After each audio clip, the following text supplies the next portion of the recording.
everyone, today I'm going to show you how easy it is to make Jook, which is a basic breakfast dish for a lot of Chinese families. What it is you get some rice and you just sort of slow cook it in some water until it gets really nice and creamy. It's pretty much like a rice porridge. Sometimes you'll see in a restaurant it's called kanji, but I just call it Jook, which is what most Chinese families will call it. Now, all you need to make it is really simple. It's just basically rice. And my mom always told me that the best rice to start with is sushi grade rice because it creates more of a creamy texture to it because of the stickiness of the short grain rice that you use a lot for sushi.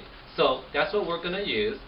And basically, not only is Jook really easy to make, but it's a great way to use up all your leftover bones and carcasses from a lot of roasted chickens or roasted ducks, or it's even perfect for your Thanksgiving leftovers, because what happens is when you sort of slow cook any meat that you throw in, it'll really tenderize it, and it'll get pretty much all the bones, all the meat off of the bones, such as whatever is left on your turkey.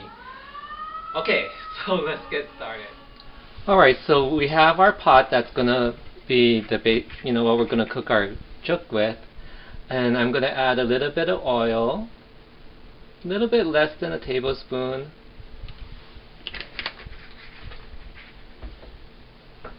My pot's already hot, so I'm all ready to go. So here I have my sushi rice. This is about a cup. I toss that in.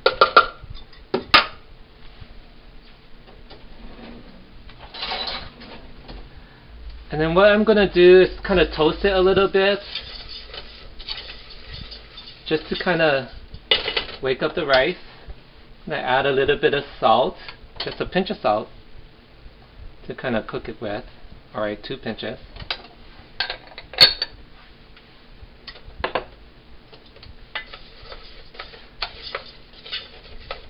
So we're only going to do it for even less than a minute, just to kind of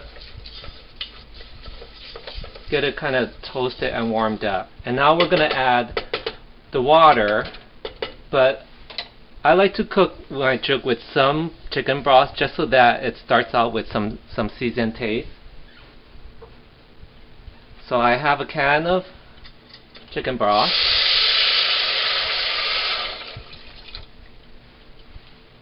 So that's 1 can, which is about a cup and a half.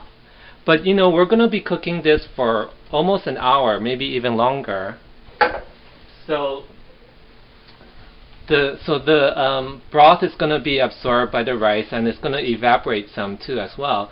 So I'm going to add 2 cups of water as well, so that we have sort of a nice amount of water to rice. And then so I'm going to bring this to a boil and then put it to a simmer, and then that's basically all you do for about an hour. Alright, so our pot of Jook is coming to a boil, and this is about the beginning stage. What's good to do now is throw in your meat. So I have here some leftover roasted duck that I got at Chinatown, and these are the pieces of the duck with very hard to get to meat, because it's all like really lots of bone. So I always use this to make Jook, because then as it cooks, the meat will then fall off the bone, and then you can really get all the good nice duck. Like I said, this is great for... Okay, so it's been about 15 minutes. I'm just opening it up to show you what it looks like as it's progressing. So the rice hasn't really cooked down much, because it's only been 15 minutes. But I can definitely smell the duck. What I want to do now too is I'm going to start building some flavors to it. I mean, the duck definitely is building flavors. But what I have here is a few slivers of ginger, because I really love ginger. So I'm going to add that in. If you're not a big fan of ginger, you might not want to... Alright, so it's now at the half-hour mark that we've been cooking. And you can see the rice is starting to break down. Some of the broth has been absorbed or evaporated. So to avoid the rice drying out or sticking, I'm going to add some water. So you're going to do this throughout the time when you're cooking. You just have to check it. And you add as much as you want. I just put a little bit at a time because if you put too much, then it'll take forever for your jook to cook, and you don't want that. So you just kind of have to eyeball it. Alright, let's check in on our jook. It's almost an hour. Not fully an hour yet. And it's getting there. See, it's sort of nice and creamy. It's all on the thick side, so you can always water it down by adding more broth or more water.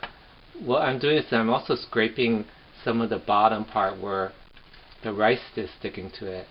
Now this looks pretty good actually, but I like mine super creamy. So, you know, on a nice long day, like a Sunday or something, I might cook this for almost like 2 hours. 2 hours will probably be too much. Now what I'm doing now is, since I'm cooking with duck, I'm taking out some of the skin because, you know, that just adds to the fattiness of the broth, and I don't necessarily want too much fat. I mean, it kind of helps to make the...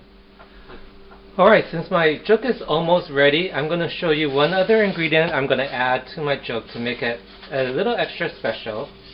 It's these eggs that you get at your Chinatown shop. It's called peidan. That's the Chinese name for it. And it's also known as 1,000-year-old eggs. When you go to the Chinese stores, it'll be in the preserved, you'll be in the refrigerated sections in these containers. It had a cover on it with the actual logo, but I lost that. But I keep it in the refrigerator, and you get, you know, half a dozen. And it's called preserved duck egg. And then you can kind of see what it looks like. And then what I'll do is throw it in to my jook near the end, just so that it can warm up with the rest of the jook. So here, be nice how the egg looks. It's almost like this kind of amber gelatin. And then what I do is I just get a small knife and then I just cut it into little pieces that I can throw in. Look how beautiful it looks. It looks almost like jade. That's what I think. So I just randomly cut it into pieces so that it's easier to bite into when you're eating it with your jook. And like I said, I'm just going to toss this in when my jook is ready to be eaten. Okay, it's been 1 hour. That looks good. See how creamy it is? I've been adding water throughout the time, so now that it's almost done, look how nice and see, it's just easy to go through it. If it's very thick, you know you need to add more water, but it feels right and nice. But since I've been adding water throughout the time, you want to season it with some salt because it's lost some of its flavoring from all the water that you're adding. So with this big pot, I feel like that's going to be, you know, a bit of salt. So you just season a little bit and then taste, and then add more salt if you need to. And so the final ingredients is the 2 peidan or preserved duck eggs that I chopped up. I'm going to add that in last because, like I said, I don't really want to cook it that much. I just want to warm it through. So I just kind of blend it in and let the jook kind of warm it up. And so pretty much this is ready to scoop up and eat. So here's my nice big bowl of jook made with some duck and preserved duck egg. So this is probably called, you know, Siunga Peidan jook. And just to garnish it, I'm going to add some chopped green onions. Gives it a nice color. And a lot of people like to eat their jook with some peanuts. So I'm going to throw that on the top. Gives it a nice little crunch, a little saltiness from the peanuts. And that's it. Pretty simple, huh? Enjoy!